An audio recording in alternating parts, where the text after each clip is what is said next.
दोस्तों आज की यह वीडियो हिंदी के टॉप ट्रेंडिंग जबरदस्त टॉपिक यानी विराम चिन्ह पर आधारित होगी।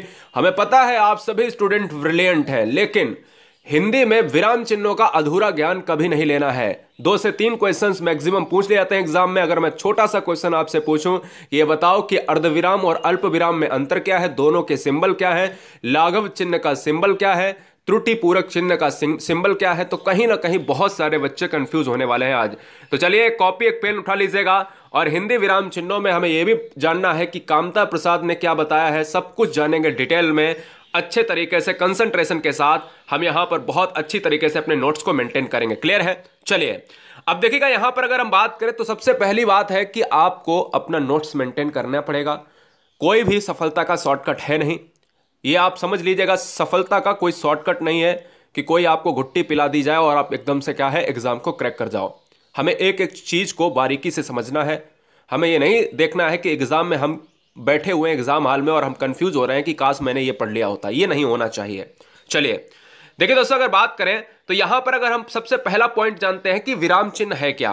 विराम चिन्ह वही है दोस्तों कि जैसे विराम चिन्ह का अर्थ होता है ठहराव। ठहराव का मतलब होता है कि जब भी हम किसी चीज को, हम उस दूसरे एग्जाम्पल में बताते हैं, जब भी हम किसी एक प्लेस से दूसरे स्थान पर जाते हैं तो बीच में अगर थक गए तो हमने क्या कहा, पेड़ के नीचे भैया या कहीं दुकान पे या कहीं भी हमने क्या कर लिया, विश्राम कर लिया, है ना। जब हम चलते समय रुकते हैं तो हम कहते हैं विश्राम। ऐसे ही हम लिखते समय या फिर हम चीजों को क्या बोलते समय हम कुछ ठहराव लेते हैं। तो यहां पर विराम चिन्ह का मतलब है कि लिखेंगे ही तभी तो विराम चिन्ह आएगा। तो मतलब क्या है कि विराम का मतलब अगर क्वेश्चन में पूछा जाए, हिंदी में पिछली बार पूछा गया था विराम चिन्ह का अर्थ क्या होता है, तो अगर ऑप्शंस में ठहराव है, विश्राम है या रुकना है तो आप मार दीजिएगा। अर्थात वाक्य लिखते समय विराम को प्रकट करने के लिए जो लगाए जाने वाले सिंबल्स हैं, चिन्ह हैं, उनको हम क्या कहेंगे सर, विराम चिन्ह कहेंगे। अब बात आती है दोस्तों विराम चिन्हों के भेद क्या होते हैं। तो समझिएगा, यहां से एक क्वेश्चन बनता है जो हर बार पूछा जाता है। श्री कामता प्रसाद गुरु जी ने यही पूछता है कि कामता प्रसाद गुरु जी के अनुसार हिंदी में विराम चिन्हों की संख्या क्या है। ऑप्शंस होते हैं 20, 25, 10, 12, 8, इस तरीके से ऑप्शंस होते हैं। तो याद रखिएगा, हिंदी में विराम चिन्हों की बात करें तो कामता प्रसाद के अनुसार 20 बताए गए हैं। एक और क्वेश्चन स्टार बना के लिख लेना है, सारा कुछ नहीं लिखना है, स्टार बना के चीजों को लिखना है। विराम चिन्हों की संख्या कामता प्रसाद के अनुसार कितनी है, बराबर में 20 लिख लिया। अगला स्टार बना के लिखिएगा कि कामता प्रसाद किससे संबंधित हैं। तो कामता प्रसाद हिंदी में विराम चिन्हों से संबंधित हैं, जैसे भरत मुनि रस से संबंधित हैं। है ना मेरी बात, बिल्कुल क्लियर है ना। तो यहां पर अगर हम बात करें तो विराम चिन्ह पढ़ रहे हैं तो श्री कामता प्रसाद गुरु जी ने विराम चिन्हों को अंग्रेजी से लिया हुआ मानते हैं। अब सुनो, पिछली बार यानी 2007 से लेकर 2018 के बीच में छोटी बड़ी परीक्षाओं में 8 से 10 बार क्वेश्चन पूछा गया। क्या पूछा गया? क्वेश्चन ये पूछा गया, 2 क्वेश्चन पूछे गए, स्टार बना के लिखना, कि विराम चिन्हों को किस भाषा से लिया गया है। यानी हिंदी में विराम चिन्हों को किस भाषा से लिया गया है, तो अंग्रेजी भाषा से लिया गया है। पहला क्वेश्चन स्टार बना के लिख लिया। दूसरा क्वेश्चन उसी के आगे लिखना है, विराम चिन्हों को अंग्रेजी भाषा से तो लिया गया है, लेकिन यह बताओ, जो बहुत बढ़िया क्वेश्चन है, कहता है कि ऐसा हिंदी में विराम चिन्ह कौन सा है जिसको अंग्रेजी से नहीं लिया गया। तो बताओ, एकमात्र है। तो दोस्तों जब यूनिक चीज होती है तो उसको एग्जाम में बहुत पूछा जाता है। तो याद रखो कि श्री कामता प्रसाद गुरु जी ने विराम चिन्हों को कहां से लिया है। पहला क्वेश्चन अंग्रेजी से लिया है। दूसरा क्वेश्चन वह कौन सा है जो अंग्रेजी से नहीं लिया गया है, पूर्ण विराम, यानी फुल स्टॉप की बात करते हैं, जो पूर्ण विराम होता है, ये वाला पूर्ण विराम है ना। फुल स्टॉप छोड़ो आप, यह पूर्ण विराम दोस्तों, जहां पर हम पूरी तरीके से रुक जाते हैं। तो 2 क्वेश्चन ये हो गए। तीसरा क्वेश्चन ये कि कामता प्रसाद जी ने कितने बताए हैं विराम चिन्ह, तो 20। चौथा क्वेश्चन ये कि कामता प्रसाद संबंधित किससे हैं, विराम चिन्हों से। 4 क्वेश्चन हो गए। इसी स्लाइड में 4 क्वेश्चन हो गए, चारों स्टार बना के पॉइंट में लिख लो। क्लियर है? अब हमें यह देखना है कि हमें विराम चिन्ह पढ़ने कितने हैं। विराम चिन्ह एक्चुअल में 18 से 20 होते हैं, लेकिन एग्जाम में कौन कौन से पूछे जाते हैं हम उनको ही पढ़ेंगे, टेंशन मत लेना। अब देखो, यहां पर कुछ विराम चिन्ह आपको दिख रहे होंगे, अल्प विराम, अर्ध विराम, स्क्रीनशॉट ले लेना।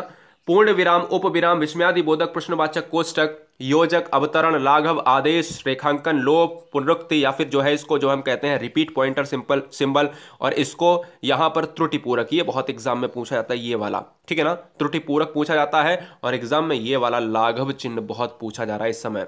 क्लियर है। और यहां पर 15 के बाद जो है 16, 17, 18, तो 16, 17, 18 जो होते हैं इनमें से दोस्तों किस तरीके से, अभी ये लिखना मत, अब यहां से समझने की कोशिश करिएगा कि अल्प विराम और अर्ध विराम में फर्क क्या है। बहुत ध्यान से सुनिएगा। अल्प विराम और अल्प विराम में और अर्ध विराम में फर्क क्या है, दोनों में कंपैरिजन करें तो क्या सिंबल उनके होते हैं और कहां कहां पर लगता है। तो सबसे पहला क्वेश्चन तो यही पूछता है कि अल्प विराम का सिंबल क्या होता है। तो अल्प विराम का गाइस जो सिंबल होता है वो होता है ये वाला छोटा कामा, है ना। अल्प का मतलब छोटा, इस तरीके से याद कर लेना है। जहां थोड़ी सी देर रुकना पड़े वहां अल्प विराम चिन्ह का प्रयोग किया जाता है, अर्थात एक से अधिक वस्तुओं को दर्शाने के लिए अल्प विराम चिन्ह इसका प्रयोग होता है। यानी किसका, यानी इसका प्रयोग होता है। यह क्या है, यह अल्प विराम है। किसके लिए, थोड़ी देर के लिए रुकना पड़े, और क्या है, जब 2-3 वस्तुएं हों या 2 से अधिक वस्तुएं हों उनके कंपैरिजन के लिए, है ना। मेरी बात समझ रहे ना। जैसे राम, सीता, लक्ष्मण, हनुमान, राम, मोहन, श्याम, हनुमान, राम, सीता, गीता, मीना, इस तरीके से जब भी हम 4 दोस्त या 4 सहेलियां होते हैं या 4 लोग होते हैं या 4 मंडली होती है तो उसमें हम कामा को दर्शा के दोस्तों हम आगे नहीं लिखते हैं। तो ये क्या है, ये है दोस्तों आपका अल्प विराम है गाइस। क्या है, अल्प विराम है। क्लियर है। अब ये देखना होगा कि अल्प विराम और अर्ध विराम यानी सेमी कॉलन में फर्क क्या है। देखो, अगर मैं थोड़ी देर के लिए इस ऊपर वाली बिंदी को हटा देता हूं तो ये देखो अल्प विराम बन जाता है ना, अल्प विराम बन जाता है। लेकिन अल्प विराम तो मैं पढ़ चुका हूं, तो अर्ध विराम क्या है। अर्ध विराम वो है कि जहां अल्प विराम की अपेक्षा कुछ अधिक, मतलब ये कह रहा है कि यह बड़ा है। मतलब अल्प विराम छोटा था, अर्ध विराम बड़ा है। यही ट्रिक याद रखना, अर्ध विराम बड़ा है, अल्प विराम छोटा है तो अल्प विराम सबसे कम समय, अर्ध विराम थोड़ा बड़ा है तो अल्प से कुछ अधिक समय। मेरी बात समझ रहे हैं ना। जहां अधिक समय तक देर तक रुकना पड़े वहां अर्ध विराम कहते हैं। जैसे क्या, जैसे सूर्यास्त हो गया, लालिमा का स्थान कालिमा ने ले लिया। अब मेरी बात सुनो, मेरी बात सुनो गाइस। यहां पर क्वेश्चन में इस तरीके से पूछा जाता है। क्वेश्चन ये तरीके से, अगर मैं थोड़ी देर के लिए क्वेश्चन ही इसको बना देता हूं और क्वेश्चन बना के मैंने ऑप्शन ए दे दिया, ऑप्शन बी दे दिया, ऑप्शन सी दे दिया, ऑप्शन डी दे दिया। मैंने कह दिया आपसे कि इसमें सूर्यास्त हो गया और लालिमा के बीच में यूज होने वाला, प्रयोग होने वाला विराम कौन सा है, तो आपके पास अल्प विराम होगा, अर्ध विराम होगा, तब तो कंफ्यूज हो जाओगे ना। लेकिन अब तो कंफ्यूज नहीं होगे। जब याद रखो कि जब 2 चीजें आपको दी हो, ऊपर भी नीचे भी, ऊपर भी नीचे भी, तो आप लगाइए अर्ध विराम। ठीक है। जब केवल नीचे दिया है तो आप लगाइए अल्प विराम, छोटा है तो छोटा, अर्ध मने थोड़ा सा बड़ा, और ये हो जाएंगे दोनों सिंबल। क्लियर है, कोई डाउट। क्वेश्चन मैंने क्या लिखाया था, कौन सा विराम चिन्ह अंग्रेजी भाषा से नहीं लिया गया है, तो आपने कहा था फुल स्टॉप यानी पूर्ण विराम। क्लियर है। जब वाक्य खत्म हो जाता है गाइस, तब वाक्य के अंत में पूर्ण विराम लगा दिया जाता है। जिस तरीके से हम अपनी यात्रा को स्टार्ट करते हैं, हम कहते हैं हरिद्वार जाना है, मध्य प्रदेश से हरिद्वार जाना है, उत्तर प्रदेश से हरिद्वार जाना है, राजस्थान से हरिद्वार जाना है, तो बिहार से हरिद्वार जाना है। मैं क्या कहता हूं, मैं ये कहता हूं कि भाई जहां से जाना है और जाना हरिद्वार है, खत्म हो गई बात। और खत्म होने का मतलब है कि उसके आगे नहीं जाना। यात्रा खत्म तो मतलब वापस आना। अब यहां पूर्ण विराम को लिखते समय हमने कहा कि जब कोई चीज लिख रहे होते हैं तो हमें आगे की लाइन, जैसे राम खाना खाता है, इसके आगे नहीं पता कि राम खाना खाने के बाद क्या कर रहा है, वाक्य खत्म। तो यहां पर क्या लग गया, लास्ट में ये लग गया। मोहन स्कूल जाता है, मतलब काम खत्म हो गया, यहां पर लगा दिया, तो यहां पर मुझे आगे की मतलब नहीं है। तो पूर्ण विराम का मतलब है कि जब भी कोई चीज पूरी तरीके से खत्म हो जाए और आगे की बात ना की जाए, पूरा वाक्य खत्म हो जाए, पूर्ण विराम लग जाता है। अब एक कॉलन होता है, एक होता है कॉलन उपविराम। बहुत बार पूछा गया।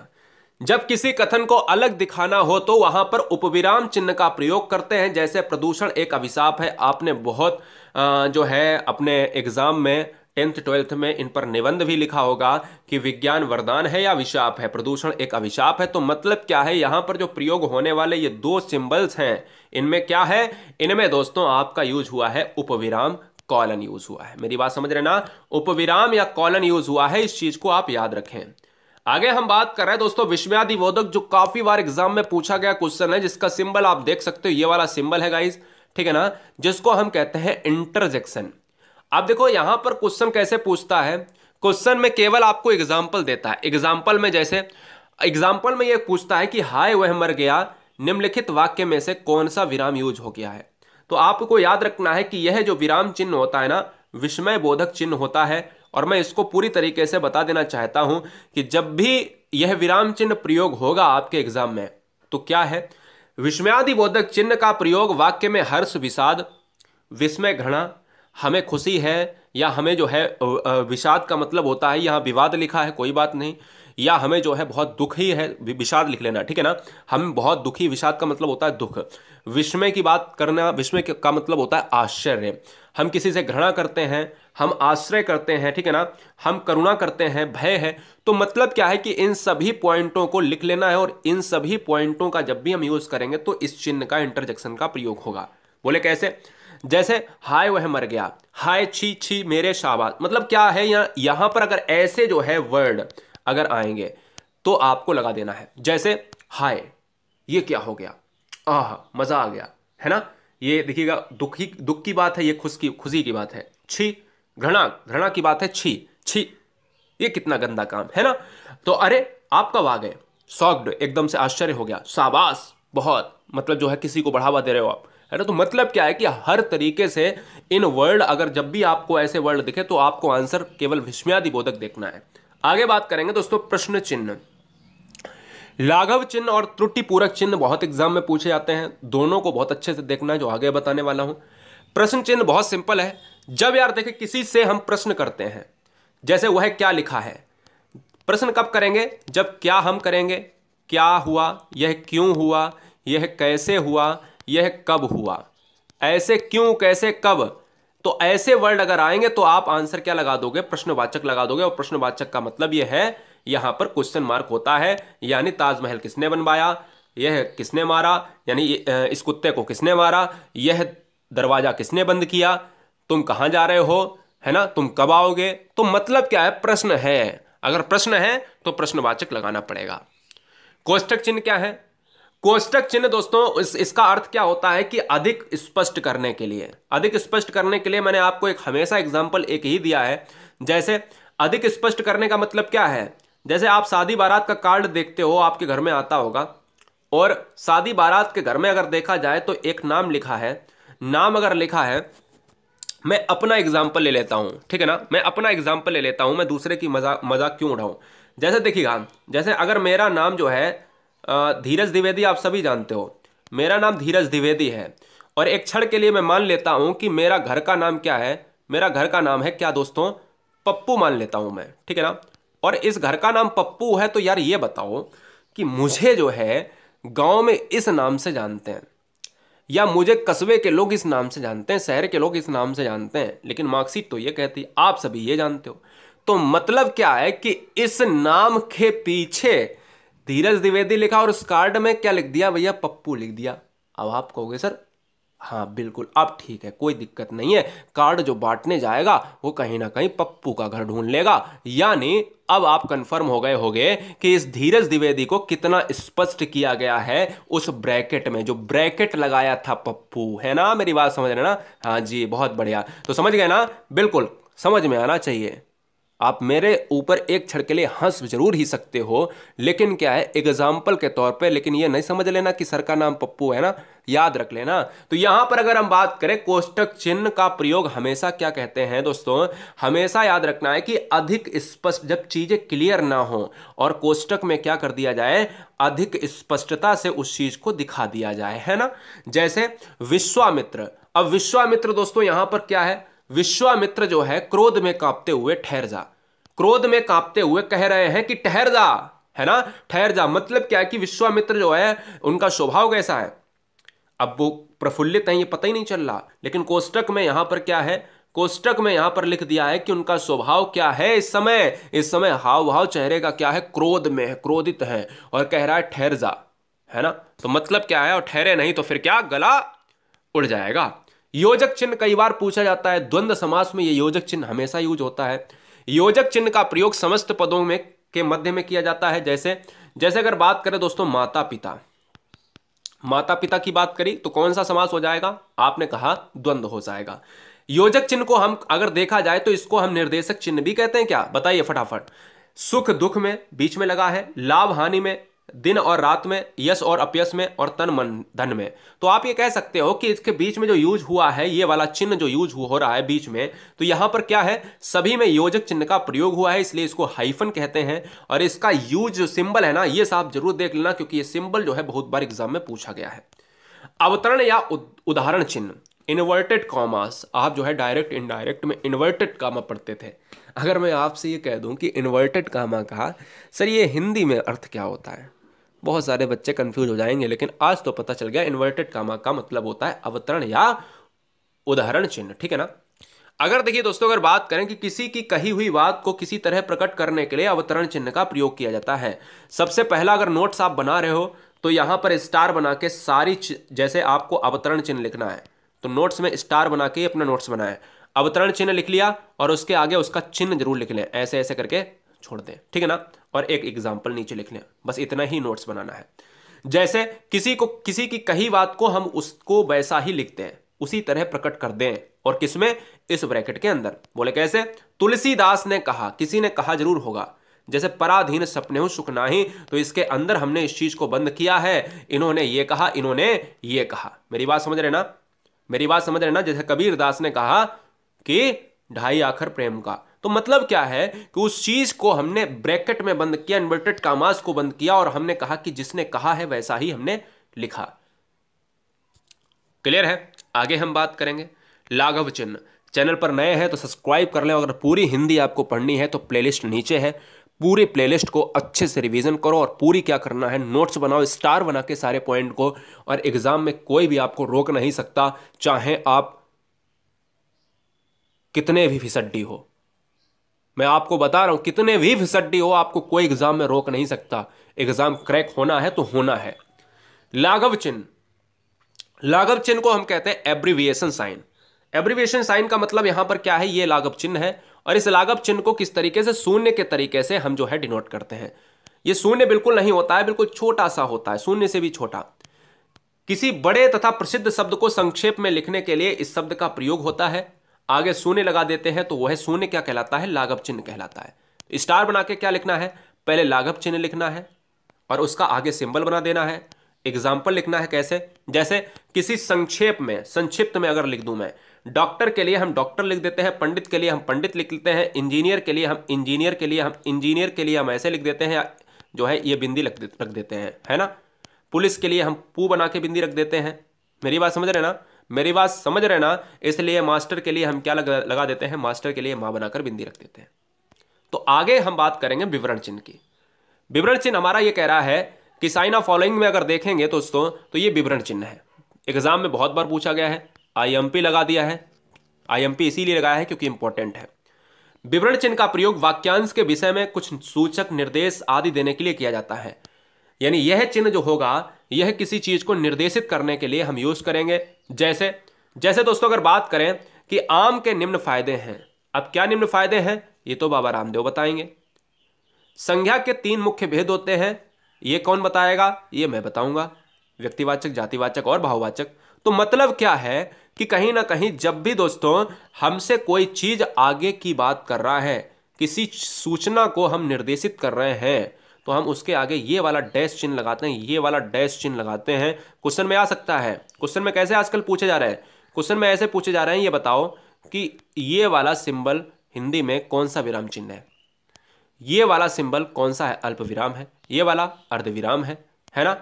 अगर हम ये वाला पूछ ले तो योजक चिन्ह है, अगर मैं ये वाला पूछ दूं, क्या ये वाला पूछ दूं, तो क्या है, अवतरण चिन्ह यानी इन्वर्टेड कामा। आगे हम बात करेंगे रेखांकन चिन्ह क्या होता है। रेखांकन चिन्ह का मतलब होता है अंडरलाइन। हम भी कोई किताब पढ़ते हैं तो हम नीचे किसी शब्द के नीचे अंडरलाइन कर देते हैं, मतलब महत्वपूर्ण है। यानी किसी भी वाक्य के महत्वपूर्ण शब्द या पद वाक्य को रेखांकित करने के लिए हम इस रेखांकन शब्द का प्रयोग करते हैं। जैसे जैसे अगर मैंने कहा राम की नगरी अयोध्या है, तो अयोध्या की बात करें दोस्तों, तो इस अयोध्या पर मैंने क्या लिख दिया, हमने अंडरलाइन कर दिया। हमने कुछ ऐसे इंपॉर्टेंट वर्ड होते हैं जिस पर महत्वपूर्ण शब्दों या पदों या वाक्यों को हम अंडरलाइन करते हैं, तो अंडरलाइन का प्रयोग का मतलब है इस क्वेश्चन के लिए ऑप्शन नंबर हमारा क्या चला जाएगा, जो एग्जाम में ऑप्शंस पर होगा, क्लिक कर दोगे आप कि भैया जो महत्वपूर्ण है शब्द उस पर अंडरलाइन। जैसे हरियाणा और उत्तर प्रदेश को यमुना नदी पृथक करती है। गोदान उपन्यास प्रेमचंद्र द्वारा लिखित सर्वश्रेष्ठ कृति है। अब यहां पर अंडरलाइन आपको करना है, कहां पर करोगे, हरियाणा और उत्तर प्रदेश की यमुना नदी, हरियाणा और उत्तर प्रदेश को यमुना नदी पृथक करती है, यमुना नदी पर मैंने नीचे लगा दिया। गोदान उपन्यास प्रेमचंद्र द्वारा लिखित सर्वश्रेष्ठ, अब किसको नीचे कर दिया, प्रेमचंद्र की, प्रेमचंद्र को। तो यहां पर क्या है, ये इंपॉर्टेंट हो गए ना, तो इनके नीचे मैंने अपने आप से लगा दिया है, लगा नहीं था अभी तक, मैंने लगाया है, ठीक है ना, इसको याद रखें। आगे हम बात करें पदलोप चिन्ह, जिसको कहते हैं इंग्लिश में ओमिशन। जब वाक्य अनुच्छेद में कुछ अंश छोड़कर लिखना होता है उसको हम कहते हैं लोप। जैसा कि नाम से ही पता चल रहा है, किसी चीज को लोपित कर दो, किसी चीज को छोड़ दो। यानी अगर आपको पदलोप करना है, कोई चीज छोड़कर लिखना है, जैसे राम ने मोहन को गाली दी डॉट डॉट, मैं सामान उठा दूंगा पर, मैं घर अवश्य चलूंगा पर तुम्हारे साथ नहीं, मतलब कुछ ऐसा है जो सामने वाला जो है समझ तो जाता है लेकिन उसको पूरा नहीं बोला जाता। जैसे राम ने मोहन को गाली दी डॉट डॉट वाली गाली दी, है ना। आजकल जैसे तुम लोग गाली दे रहे हो पेड कोर्स खरीदने के बाद भी तुम्हारा कुछ नहीं चल रहा है ना, हाँ जी, और आज जो है आप कह रहे हो चोर है चोर है चोर है ना, ये रियलिटी है, ये रियलिटी है। लेकिन एक बच्चे को इस तरीके से एक ऐसा समय आएगा जो कहीं ना कहीं बच्चा समझेगा। और मैंने हमेशा विरोध किया है, मैंने ये हमेशा विरोध किया है, यह समझकर विरोध किया है उन कोचिंग संस्थाओं की, क्योंकि बच्चे ब्रिलियंट हैं लेकिन आप अपने आप को समझने को तैयार ही नहीं हो। क्या कोई भी ऐसा एग्जाम है जो जरूरी ही है कोचिंग को ज्वाइन करना? नहीं साहब। आपने देखे होंगे आईएएस इंटरव्यू के ऑप्शंस में देखे होंगे कि क्या उनसे पूछा जाता है क्या एग्जाम के लिए कोचिंग जरूरी है, तो बोलते हैं सेल्फ स्टडी जरूरी है। तो देश का नंबर 1 जो आपका एग्जाम होता है, सबसे कठिन एग्जाम होता है, महीनों एग्जाम चलता है आईएएस के लिए, तो आप सभी समझते हो सबसे कठिन एग्जाम। आप तो एक दिन में एक पेपर दे के चले जाते हो, नौकरी लग जाती है। अब आप कहोगे सर ये तो गलत बात है, हमें पता है ब्रिलियंट हो लेकिन एक दिन में नौकरी मिल जाती है, लेकिन क्या है हमारी सरकारें साथ नहीं देती हैं, उस वैकेंसी को फंसा देती हैं। इसमें आपकी गलती नहीं है, हमारी गलती नहीं है, सरकारों की गलती है, करप्शन हो जाता है बीच में। तो मतलब यह है कि हमारा कहने का मतलब है कि महीनों एग्जाम चलता है। आप देखिए आईएएस का पैटर्न उठा के, मेंस का एग्जाम लिखते लिखते महीने बीत जाते हैं उसको, आज भी है, 2 भी, कल 3 एग्जाम, परसों 3 एग्जाम, 6 एग्जाम लगे हुए हैं, ऐसे पेपर होते हैं। तो इसलिए कठिन एग्जाम के लिए भी स्टडी आप सेल्फ कर सकते हो। तो ये तो बहुत सिंपल है यार। पुनरुक्त सूचक यहां पर अगर बात करें तो रिपीट पॉइंटर, रिपीट पॉइंटर का प्रयोग लिखे गए वाक्य के अंश को दोबारा लिखने के बचने से के लिए किया जाता है। जैसे अगर हम बात करें दोस्तों, यहां पर कोई भी एग्जाम्पल जो है आपको हम प्रैक्टिस सेट में करा देंगे, टेंशन मत लेना, प्रैक्टिस सेट में करा देंगे। यहां पर हमने एग्जाम्पल जो है नहीं लिया है, लेकिन आपको क्या करना है, आपको अपने स्टार पॉइंट में लिखना है पुनरुक्ति सूचक, ठीक है ना, और उसके आगे सिंबल लिख लेना है कौन सा, ये डबल वाला, ये डबल है, ये अगर एक कर दोगे तो अल्प विराम है और ये डबल कर दोगे तो पुनरुक्ति सूचक हो जाएगा। आगे हम बढ़ेंगे, बहुत इंपॉर्टेंट क्वेश्चन, बहुत इंपॉर्टेंट पॉइंट आता है दोस्तों, ये बहुत इंपॉर्टेंट है। मैंने यही कहा था स्टार्टिंग में, वीडियो स्टार्ट करने से पहले, ये इंपॉर्टेंट है। विस्मरण चिन्ह या त्रुटि पूरक चिन्ह, जिसको कहते हैं ऑब्लिवियन साइन, यानी इसका साइन का क्या है, तो स्टार बना के इसको लिखो पहले और आगे कोष्टक में क्या लिख दो, ये वाला साइन बना दो। यानी विस्मरण चिन्ह का प्रयोग हम लिखते समय किसी शब्द को भूल जाने पर करते हैं। जैसे जैसे राम, मैंने लिख दिया, मुझे लिखना था राम बाजार जाएगा, राम बाजार जाएगा, मुझे राम बाजार जाएगा और मैंने गलती से लिख दिया राम जाएगा। अब मैं ऐसे लिखता हूं तो बाजार मुझे ऊपर नहीं लिखना पड़ता है ना। आपने बहुत बार किया होगा ऐसा कि जैसे कोई चीज लिख रहे हो आपने भूल गए होगे तो आपने ऊपर लिख दिया होगा। तो ये क्या है दोस्तों, ये क्या है, राम बाजार जाएगा, श्याम और मोहन दोनों घर में रहते हैं, कुछ भी आप कर लो, कुछ भूल गए यहां लिख दिया, कुछ भूल गए यहाँ लिख दिया, कुछ भूल गए यहाँ लिख दिया, कुछ भूल गए यहाँ लिख दिया।